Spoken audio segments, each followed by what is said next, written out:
Privacy. Is there really such a thing? I'm going to set the tone a little bit with this image. Paradise. It's a picture of a beach in Costa Rica. I took it last year. It's a beach called Avellanes, backed by a bar called Lola's, named after a pig bigger than myself, right? Very private. We took this picture after we spent a day surfing. I know what you're thinking, a Texas man or boy out surfing. You're lucky my slides had to be due last week before I went to Costa Rica, or this would have turned into a slide deck of how I learned to surf. Sitting on a beach in a remote location in a country like Costa Rica, you feel private, right? There were a group of 20 of us. There were a couple locals there, but we were by ourselves. We'd been surfing all afternoon. We decided to sit at the bar, have a couple drinks, and watch the sunset. Really a secluded, private area. But what if I told you that on my way to Costa Rica this year, I started in San Francisco, where I'm based. I flew to Costa Rica, and now I'm here in El Paso, in my hometown. And during this entire trip, what if I mentioned to you that you could track me the entire way?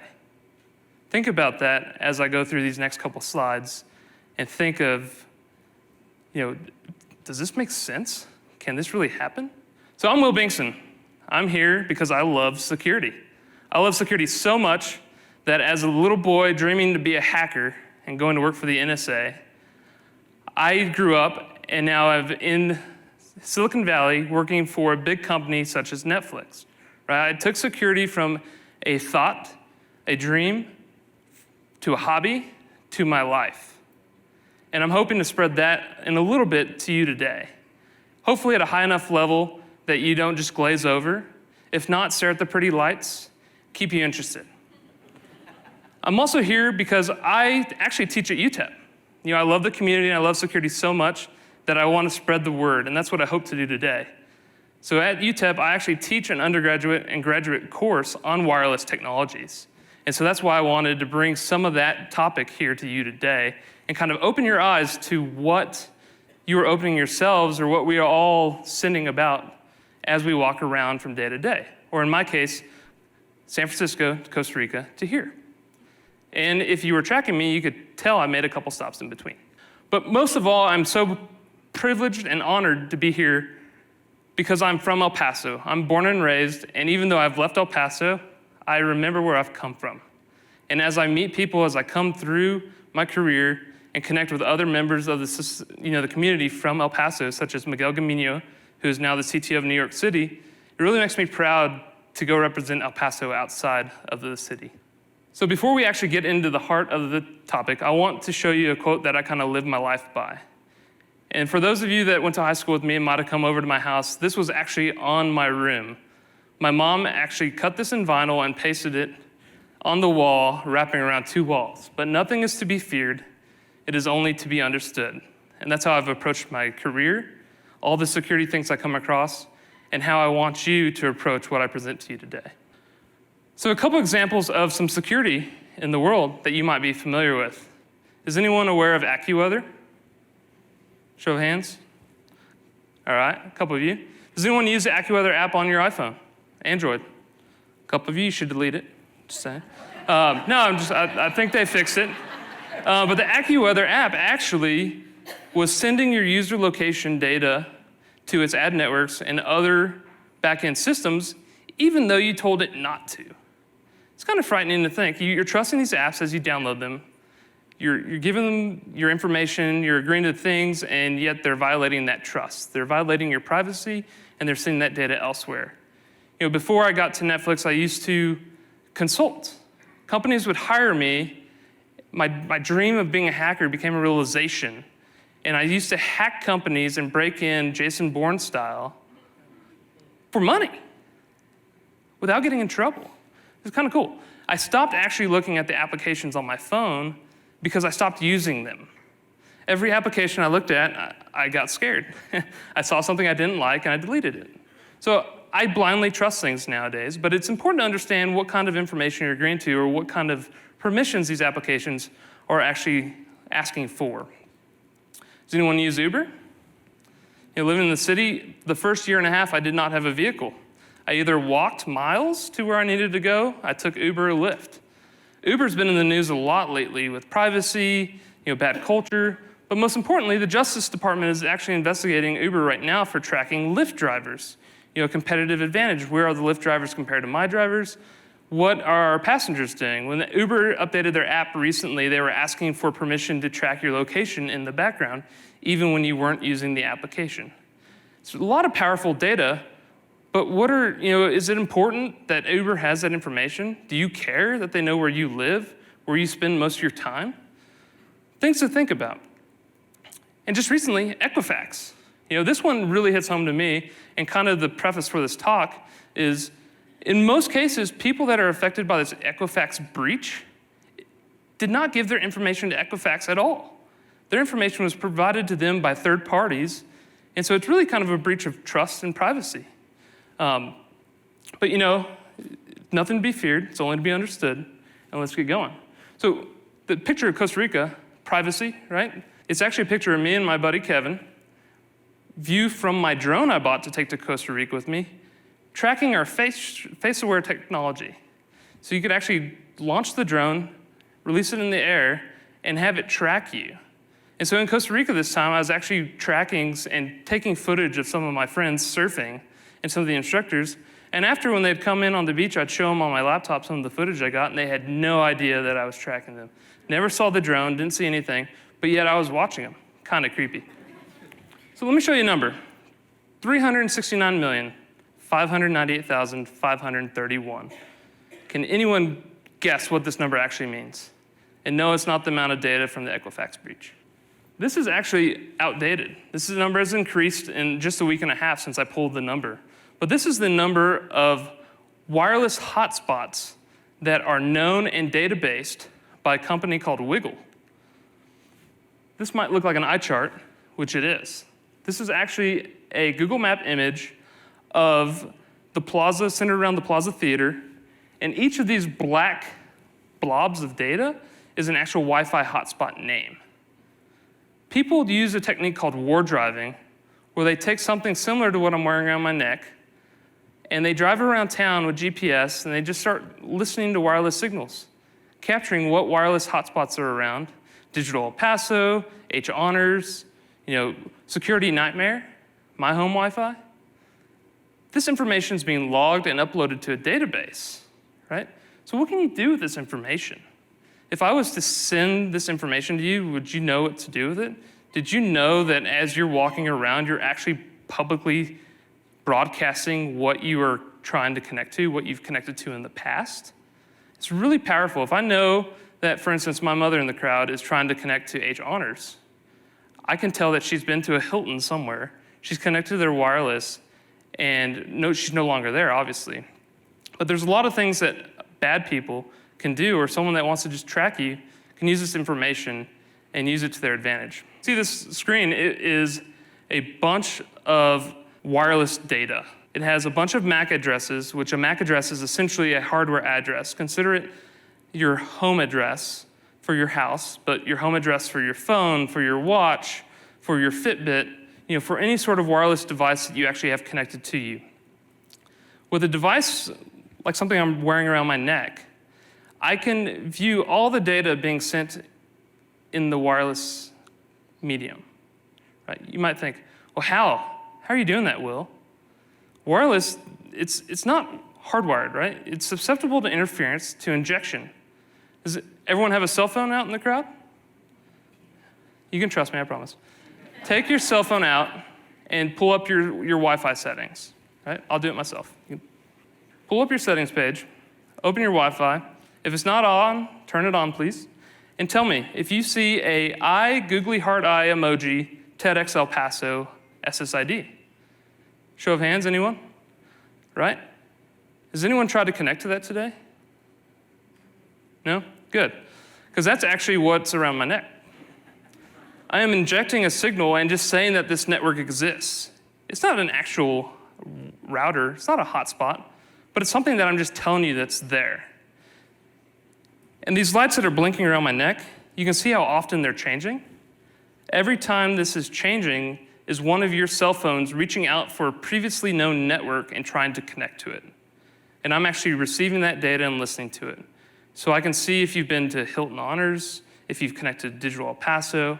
I can tell what your home Wi-Fi is. And with that wiggle.net, I can go look up and see where that Wi-Fi location actually exists and kind of semi-locate where you are. Kind of scary, right? But don't worry, nothing's to be feared, only to be understood. Kinda. Anyway, really interesting. And you can see as everyone pulls their phone out and turns their Wi-Fi on, this thing is going crazy. It's a lot of data, a lot of fun. But it's just kind of the cost of doing business. One of the cool things that you can do, and I'll tell you later, is how to actually protect yourself against that. But just know that anything that we are wearing today as IoT, our smart homes, the devices that we wear, wearable technology. I've got a Garmin watch to track my heart rate, send health data across. It's all being connected, and anyone in the crowd is listening to it, potentially. If you want to know more, you can come take my UTEP course. But switching gears, sniffing Wi-Fi is easy. This cost me about $35 to make. I bought a Wi-Fi device, I put it in monitor mode, and bam, got all your data. Profit, right? Data is money. Any big data people out in the crowd? It's a big topic these days, a couple. All right, so yeah, with all this data, I've got things, I know what you've been doing, where you've been going, potentially dangerous information if I was someone trying to locate you. But not only Wi-Fi, Bluetooth is also a target. So is anyone familiar with that Verizon commercial? Can you hear me now? Good, right? A very popular headphone brand company, not to mention any names, had a set of headphones that when you would actually pair them with your phone, it would ask you, would you like to install their companion app? Has anyone had that happen before? Show of hands. Pair your Bluetooth device and ask you to install the app. Did anyone install the app? A couple of you did.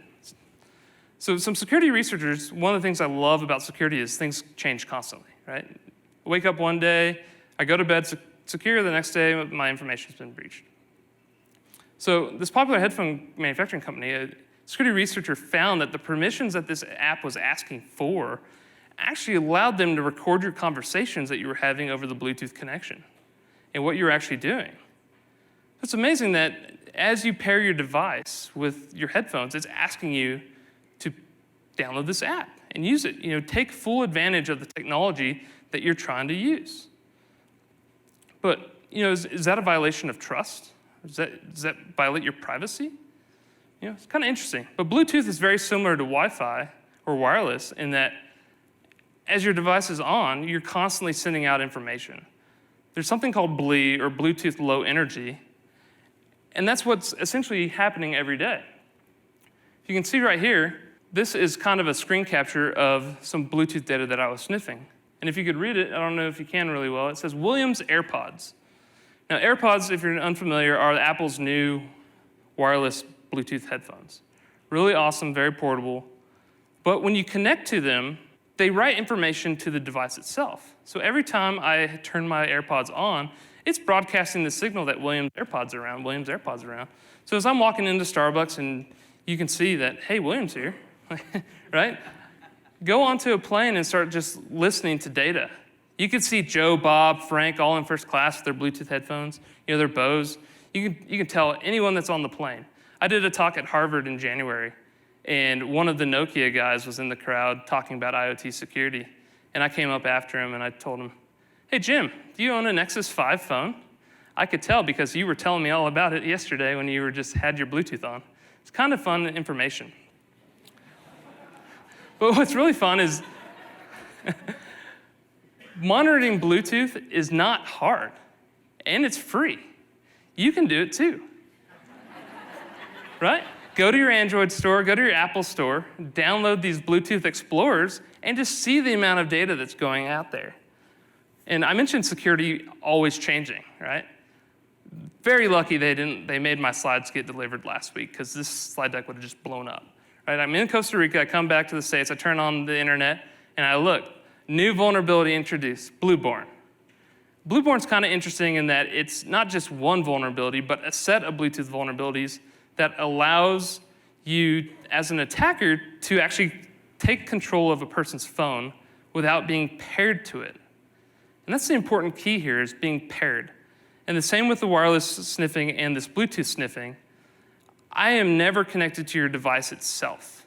I am just sitting there as an innocent, passive bystander, listening to your data, thanking you secretly for giving me your information, right? But yeah, it's fun stuff. I urge you to download it, and I urge you, if you have an Android phone, to go update, because you might want to. Anyway, but some things that you can actually do, as I mentioned, nothing's to be feared, it's only to be understood. Everyone's device, the way that wireless networks work, and to make it easy for you to connect to the internet, is they remember your previous known connections. And when you're not there, it's going to reach out for them. And just like I injected I Heart TEDxElPaso, I can also inject Hilton Honors and say, yes, I'm Hilton Honors, connect to me. So some things that you can do is turn off your Wi-Fi and Bluetooth when you're not using. I've actually modified my Garmin watch, and I only use it when I want to connect my healthcare data in my house. Other than that, I turn off all the smart functionality. It's kind of changed my way of life and how I've kind of thought about things. There's an option in your phone to say, ask to join networks. This is important because someone like me that might say, hey, I'm Hilton Honors, join me, it's going to actually ask you to join that network before it auto-joins it itself. There's also a button called Reset Network Settings. If you're really paranoid about sending out all the previous known locations, you can hit that button and it will reset all your network connections, and all those known networks will go away. So I'll no longer know that I went from San Francisco to Costa Rica, slight segue through Atlanta International Customs to El Paso, right? If I clear my network settings, no longer is my phone actually reaching out to previously known good networks. But most of all, just be aware. Know what you're agreeing to. When these applications automatically ask to install, just kind of think about, what am I giving this permission to do? Do I want to do that? Does it matter? Maybe it doesn't anymore. Everyone's data is in the Equifax breach, just about. So maybe it doesn't matter anymore. But my data was breached a long time ago with the OPM breach. So I kind of just, it's in the wind to me. But true, to today, I still kind of keep track of what I'm connecting to, what I'm doing. But the point of this is really just be aware of what you're doing, what kind of data, as we continue to grow more and more connected, and as I connect to you in the crowd, and if we had a live chat going during this TEDx, imagine the kind of data I'd be connecting then, right? But just kind of be aware of what is actually around you, what kind of data you're sending, and what you're agreeing to, because privacy is important. And just because I'm on that remote beach in Costa Rica doesn't mean that I'm actually alone. Because that bar called Lola's turns out has a wireless hotspot as well. So just because I'm on that remote beach, you can find me. Anyway, thank you very much.